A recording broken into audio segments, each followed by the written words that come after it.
Gente, bom dia, boa tarde, boa noite. Programa Conversa de Preta começando. Hoje tem um preto aqui na nossa conversa, viu? Os homens estão querendo se aproximar da nossa conversa e a gente está abrindo a porta para ele chegar, entendeu? Então os homens estão chegando e também o Conversa de Preta também faz parte, né? Conversar com o preto é sempre bom. E esse preto, ele é músico. Olha só como ele é chique. E percussionista. Dá uma olhada no negro, ver se não é bonito, gente. Lino, Anderson Lino, não é isso, Anderson? Morador de Perovais. Perovais, antigo corta-braço, como o pessoal chama, né? Corta-braço? Corte 8, é lá na linha 8, Liberdade. Eu sou da Liberdade, né? Minha vida toda ali, naqueles movimentos que a gente tem durante a nossa trajetória de vida. Sim. Fazendo parte vendo, né? A questão minha, quando eu pensei de viver de música, foi vendo mesmo a questão do samba duro, que antigamente denominavam, né?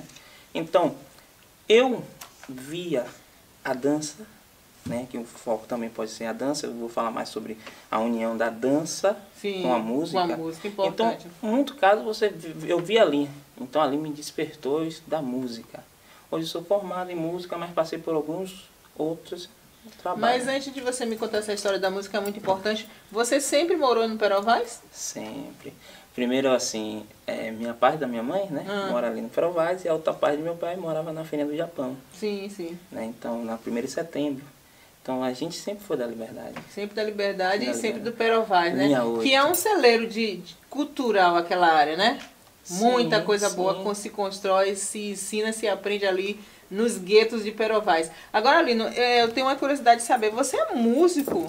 E como músico, o que você entende? Assim, Salvador, por exemplo, é uma cidade totalmente musical. Sim. Né? Onde verdade. você vai, tem alguém batucando, tem alguém cantando. Né? O que você atribui essa nossa, como eu diria, essa musicalidade pairando sobre a nossa cidade? Você atribui ao que isso, a nosso jeito de ser dançante? Que a gente já anda dançando, né? Eu atribuo isso, né, dos nossos antepassados, Sim. né? Porque o negro naquela época, o preto naquela época, não tinha direito de ir para os grandes salões, assim denominados. Então você via, do seu pouco tempo, eles conseguiam fazer os seus batuques, sabe, ter sua válvula de escape. Sim. Então isso nos guetos, né, nos nossos guetos, foi começando a germinar, a acontecer. E se for reparar, em Salvador, você vê muito, cada bairro tem uma característica musical. Sim. Você chega no Garcia, você tem uma característica musical. Você chega no Candial, agora com o Cacique, você tem uma característica musical. E na Liberdade, por si próprio também. Se for falar até no Tororó, você tem outra característica, né? Se for para as Cajazeiras. Cajazeira tem outra. Então, cada um lugar desse vem com uma contribuição que eu já cheguei, já estava aí. Sim. Então eu fiz me apropriar. E quem chegava se apropriando. Então isso eu sempre vejo com nossos antepassados, antes, né? Sim. Que já vem trazendo essa questão da música, já vem com os batuques, já vem com o movimento, já vem com a dança. Né? Então isso já começa a estar intrínseco na gente, a gente começa a reproduzir sem querer. Sem perceber, né? E também a contribuição do samba, veio o pagodão, que agora está denominando. Então ali você vê também um jovem tocando pagode. Aí o cara chega, rapaz, que ritmo difícil. Mas difícil para quem não pratica e não ouve. Mas a gente que já ouve, a gente vai sair batucando, vai sair cantando. Então é muito. E hoje em dia, falando assim da música, e principalmente do samba, aqui na totalidade, e do pagode, se a gente for reparar, a nossa música percussiva está reportando algumas outras coisas dentro da estrutura musical dela. Principalmente o pagodão. Tem uns instrumentos, né, denominados como bacurinha. Hoje a gente chegou para um viés tão grande, né? A bacurinha faz um som... A bacurinha seria o quê? É um instrumento agudo, né? Agudo. Então esse instrumento agudo já está reproduzindo um som que está acostumado no gueto. Então a gente já vê um som do surdo, aquele tum, que vai conduzindo as pessoas. Então eu associo essa nossa musicalidade geralmente aos nossos passados. E o que te levou a ir por esse caminho da música? Foi essa musicalidade ou alguém te influenciou? A Liberdade me influenciou, meus pais me influenciaram, né? Porque o velho Marcolino, ele sempre comprou instrumentos e tinha um bloco também Caipira Pirapora, junto com meu tio. Ele sempre fomentava ali, porque quando eu sou da Perovaz, o Oba-Oba também foi da Perovaz, um bloco que tem lá, né? O Semente também foi lá, também presente. Então eu comecei a ver aquilo ali, né? Aí você vê alguns compositores que foram para o Ilê, outros que estão em outros lugares, como, segundo me reportou meu pai conta, estou em matéria, andava ali na Perovaz, né? Reni Veneno, Marquinho também ali do bairro do Perovaz. E logo em seguida você vê um patrimônio histórico, cultural, né? Sim. Que é o Ilê.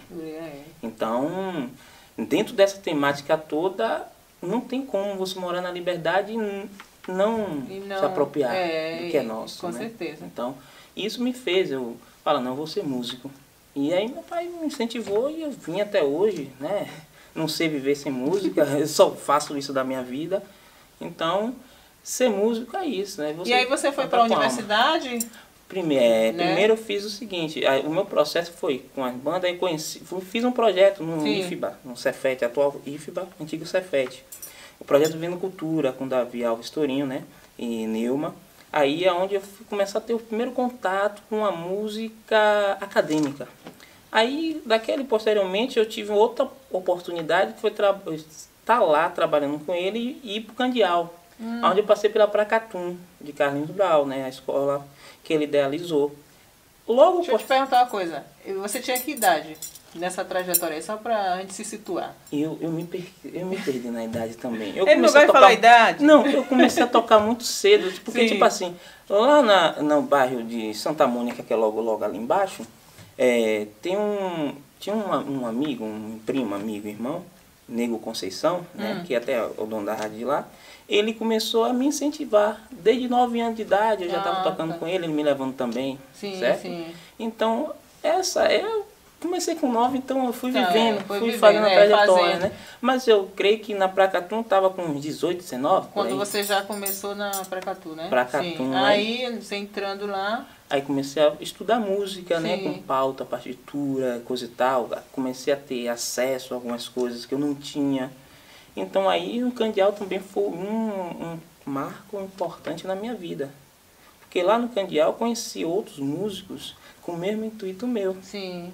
Que muitas vezes eu não tinha dinheiro para ir para o Candial. Ia andando da Liberdade, né? Nossa. Eu e Eduardo de Dal, o irmão de Gustavo, às vezes ele ia comigo, andava comigo também. E outros lá, eu via o mesmo percurso, mas a gente queria estudar música. Porque queria estudar música.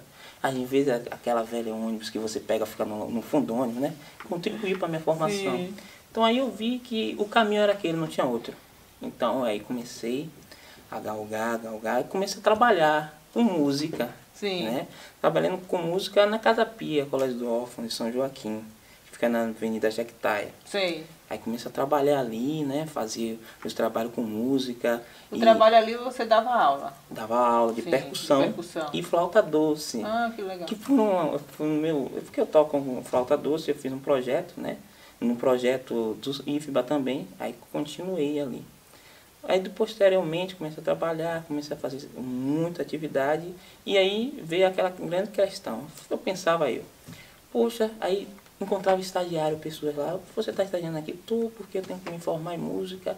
Eu ficava olhando assim para mim, gente, eu tenho que me formar também em música, academicamente falando. Sim. Porque eu já tinha tirado o diploma o curso da Placatum. E aí falei que virou CEP, né? Depois, posteriormente, virou CEP. Sim. Aí falei, não, vou também me formar. E aí fui diretamente para a Universidade Católica de Salvador, né? Que eu consegui, a gente fez uma prova, a gente conseguiu chegar lá. Porque para estudar música lá. Estudar música. Aí foi onde eu tive a formação em licenciatura, né? Licenciatura com habilitação a piano. O que faz uma pessoa que estuda música? Ela estuda como? Ela estuda todos os instrumentos? Como eu fiz o curso de licenciatura, o que aconteceu? Eu estudei coisas direcionadas à educação musical. Né? É tanto assim que você vai optar entre violão, que é um instrumento harmônico, ou piano. Mas como eu falei, não, vou continuar sendo percussionista. Aí fui pro piano, certo? Chegou lá no piano, aí fiz a minha habilitação e hoje, graças a Deus, é isso que está me garantindo. Sim, né? peraí que a gente vamos parar um pouquinho para nosso intervalo, mas eu quero saber, percussionista, piano? que é que tem a ver o piano com a percussão? Ah, tem tudo a ver. Então vamos saber isso daqui a pouquinho. Gente, a gente vai parar, mas daqui a pouco a gente volta, viu?